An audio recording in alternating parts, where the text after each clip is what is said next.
Hello and welcome to Cubit Education. In this short video, we are going to go through formal and informal language for functional skills English.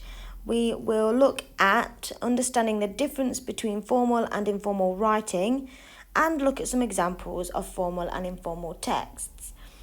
So, what is formal and informal language? Well, formal language is used when we are writing a job application, for example, or writing a letter of complaint. This is especially in functional skills. When you're doing functional skills, the majority of your writing will be formal. You'll use formal language when you are writing a curriculum vitae, a CV. You will use formal writing or language when you're doing essays and other academic writing, as well as professional writing such as proposals and letters in the workplace. Finally, you will also use formal language when writing emails within a professional setting. Okay, so although emails are more informal in general, when you're in work or writing for a professional reason, you will write it formally. Formal language is used in more professional settings. It can be more complicated with a wide range of vocabulary. You will give a bad impression if you don't write formally when applying for a job. It is used when you are taking a topic more seriously and has a more impersonal tone. Informal language is used when writing emails to friends or family, writing letters to friends or family, or writing text messages. Informal writing is more relaxed and uses more emotional vocabulary. When you're using informal language, you are usually writing to friends or family and you can be very relaxed in your tone. So let's have a look at some different examples of formal and informal language. See if you can spot which one this is. Dear Mr. Leaf, let me begin by thanking you for your past contributions to our Little League baseball team. Your sponsorship aided in the purchase of 10 full uniforms and several pieces of baseball equipment for last year's season. Next month, our company is planning an employee appreciation pancake breakfast honouring retired employees for their past years of service and present employees for their loyalty and dedication in spite of the current difficult economic conditions. We would like to place an order with your company for £25 of pancake mix and 5 gallons of maple syrup. We hope you will be able to provide these products in the bulk quantities we require. As you are a committed corporate sponsor and long-time associate, we hope that you will be able to join us for breakfast on December 12th, 2016. Respectfully yours, Derek Cheetah. So, as you might be aware, this is a more formal letter. Well, it's actually an email. So even though it's an email, it is formal. He's asking for a service and he is thanking him for the past contributions. Okay, we'll go through the ins and outs of formal and informal text in just a second. Let's have a look at an informal example, and you'll be able to spot the differences. Hi Helga, I've been meaning to write to you for ages now, so don't worry. How did your exams go? When will you know your results? I'm sure you did brilliantly as always. As for me, I'll have been in the new job 3 months by the end of next week, so I'm feeling more settled in. At first I felt like I had no idea what I was doing, but now I realise it's normal to feel like that. There was a lot to learn, there still is actually, and I soon had to get used to the idea that I can't know everything. I used to work late a lot and at weekends, but I'm slowly getting into a normal routine. Which means I'd love to come and visit. We really need a good catch-up. I can't believe we haven't seen each other since Carl's wedding. How does next month sound? Anyway, I'd better get back to work. Congratulations on the new flat. Can't wait to see you. Love, Linda. Okay, so you might have been able to spot some differences there between the formal and informal texts. For a start, you can see that this one is a lot more relaxed. It's very friendly, and she's used a lot of exclamation marks. And also her writing isn't necessarily fantastic in terms of syntax and the way that sentences have been put together. So, looking at formal and informal and how they differ, this is what you must remember when writing. So when writing formally, you need to use full sentences. Okay, you also need to use correct grammar and vocabulary. You do not use contractions, so don't say I don't. Instead, say I do not. Don't say I won't, say I will not. Don't use idioms such as a piece of cake. So don't use sayings and things like that. Don't use abbreviations. So don't use ASAP or ASAP.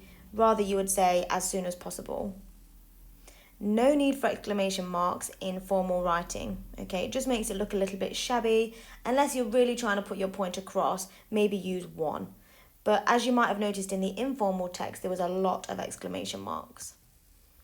And don't forget to use professional language and style. So if it's a letter, you need to lay it out correctly, and you can watch the videos on how to do that. If it's an email, you need to lay it out correctly, and so on. When writing informally, you can use shorter sentences that are more relaxed, and you can use slang and more chatty vocabulary, especially if it's an email to a friend or a text message to a friend. You're not going to write, really formally as though you would be writing to the director of a company if you're just talking to your friend. You can use contractions, so you can say I don't or I won't, or he won't, she won't. You don't have to say I do not or she will not. You can use idioms, so you can use sayings or phrases such as when it rains it pours. And you can use abbreviations. So instead of saying for your information, you can say FYI. Instead of saying as soon as possible, you can say ASAP or ASAP. You can use exclamation marks. I would still not use too many. Exclamation marks can be just a little bit overused in my opinion. And you can use more emotive and friendly language. So again, if you're getting your point across and you've had something fun and exciting happen to you, you can use the language to make that appropriate. However, if it's something formal, you probably wouldn't tell that story at all, or you would tell it in a different way using more formal language and vocabulary. So here are a few examples of questions that you might get in the exam. And all of these are actually asking you or will assume that you will write with a formal style. So I've not got the answers to these on the video, but if you'd like to, the links are put in the description for these exam papers with the answers included. So it says here to write a report for people who are not technology experts, explaining how technology, such as mobile phones, internet, social media or apps, will benefit society. Okay, again, we go through different questions in different videos, so I'm not going to go through this in too much detail, but this would be expected to be a formal report. In your report, you may wish to include technology in personal life, in business, in the world as a whole, and what life could be like without modern technology. That is expected to be written in a formal way. This one asks you to write a letter of complaint to a shop manager. Now, although it's a letter of complaint, you still need to write fairly formally using the correct letter layout, and it gives you the address just underneath and the person that you're going to be writing to. So make sure you're using the correct letter layout. There is a video on that. And in your letter, you could talk about, or you should talk about, why you are writing, what is wrong with the computer. So obviously this one is about a computer that you purchased, how the shop responded when you contacted them, and what action you would like the shop to take. Remember, when you're answering questions like this, you might not have something that's true. You'll have to make it up, which is absolutely fine as long as you use the correct writing style. Another example here is about writing a blog. It says you have recently been on 2 different work placements. The first placement was given to you, but you found it to be quite boring and irrelevant. The second work placement you chose yourself, and you found it much more interesting and beneficial because it was relevant to your career plans. Even though the question is asking you to write a blog about your experiences aimed at people preparing for work experience, it should still be fairly formal.